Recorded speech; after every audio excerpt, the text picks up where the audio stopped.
The Blame Game, Part 2. When it comes to your dogs, it's up to you to cultivate an individual that they can put their instinctual faith and trust into following.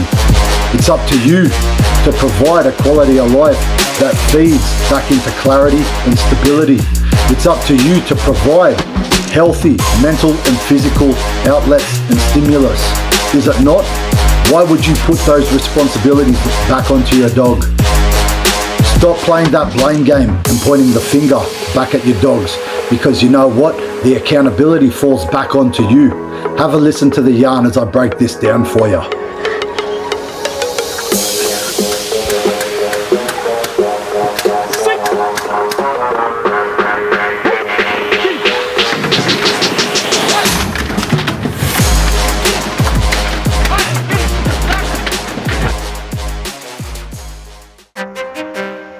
What's good, everyone? Just out here getting after it once again. You know what it is, and I hope all you guys out there are doing just the same, continuing on this journey to be able to create better individuals to give back to your dogs and your family units.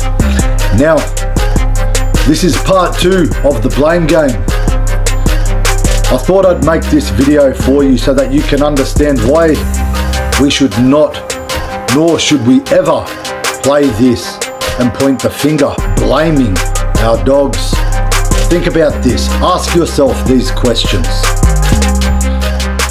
Was it the dog's decision to be brought into existence? Was it the dog's decision to be bred with predisposed genetic traits?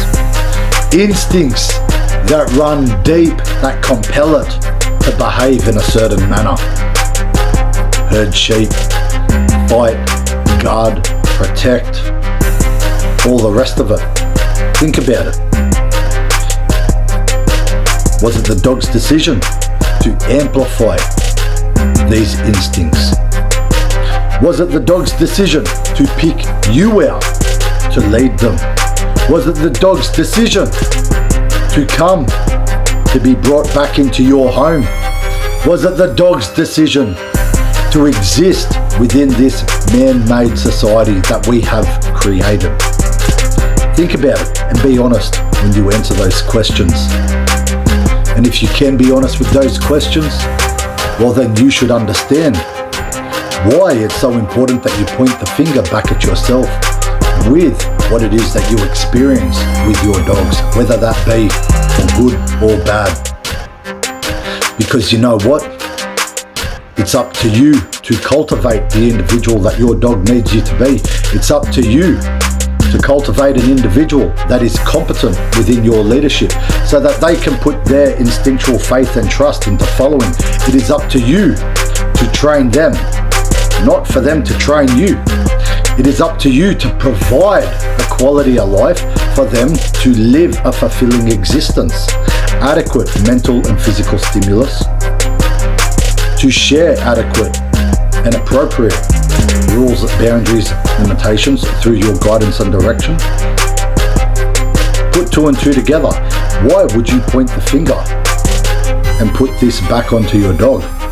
We are the intellectual species, are we not? Well, a challenge, supposed to be.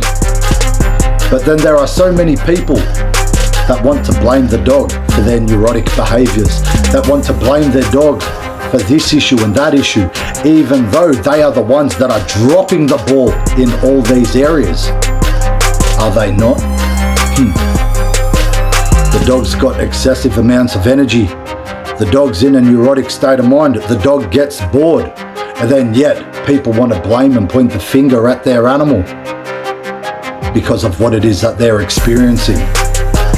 Not upholding the standards to the quality of life and to the relationship that they should be providing for their animal, for them to live in a healthy mindset, for them to experience a healthy relationship that they have and that they have cultivated with their animal, and animal back to human. We've all seen it, and we must create awareness of this, because you know what? I'm sick and tired of it. I see that the dog takes the shit end of the stick each and every single time. The dog being bred for predisposed genetic traits that amplify certain instincts within them, whether that be for guarding, whether that be for bite work, whether that be for herding, scent work, fighting, whatever it may be. And then yet, we want to blame the dog. It is up to you to appropriately house, manage, and handle the dog due to what it is that you have, is it not? Or do you expect the dog to understand the complexity of human rationale to the point that feeds into your own delusions of why it should just fall into place? And then so many of you want to sit there and make the claim and call these dogs shit, call these dogs this or that.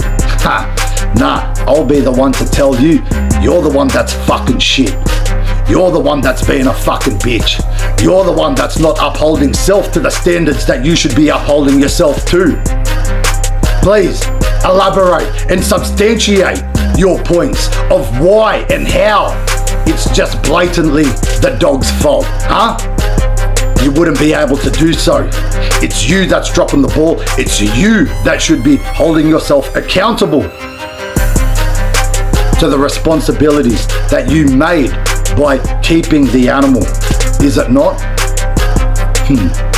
It's up to you, as I said, to appropriately manage and handle the dog in a way that it's going to allow you to keep them safely, is it not?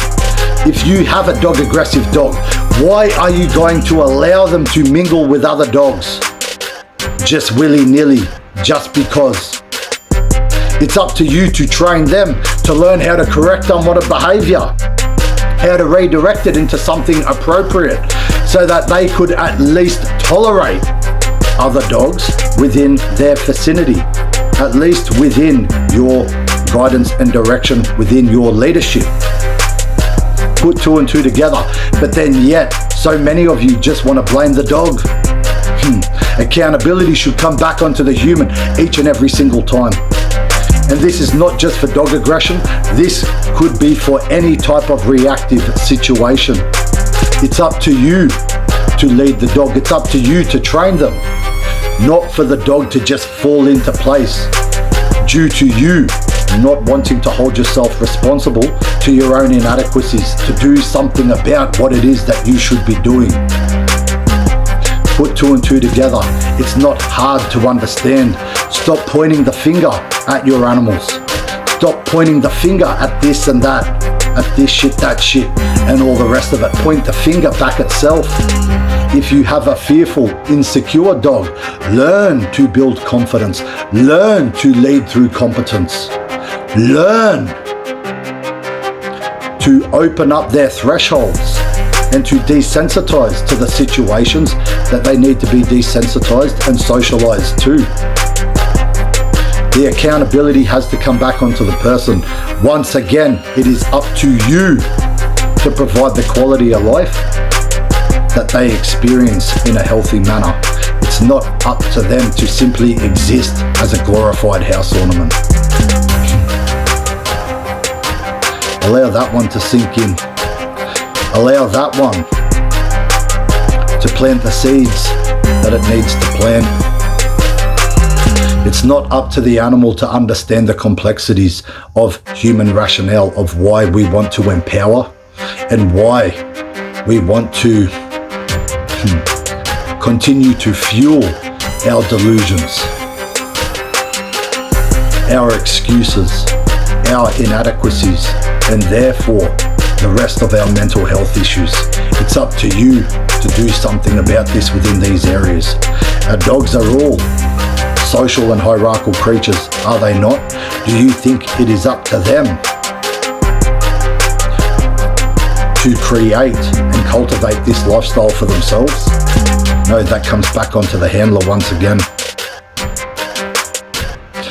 Do you think that it runs within their genetic makeup, within the way they are biologically hardwired to follow instability? No. This is why, again, it is up to you to cultivate the individual that your dogs need you to be. for you to understand how your energy, your aura, the way you carry yourself, your body language, and all the rest of it affects the interaction, therefore cultivates the relationship that you have with your dog, whether that be for a positive, beneficial, or detrimental, negative kind of way. It's up to you to understand this. It's up to you to hold yourself to the standards that are going to allow you to build this in a positive manner. It's not up to your dog to try and lay this out for you. Once again, we're the intellectual species, not them. Hold yourself accountable to be a better human for your dogs, therefore leaking out onto your family units too. God bless. Peace.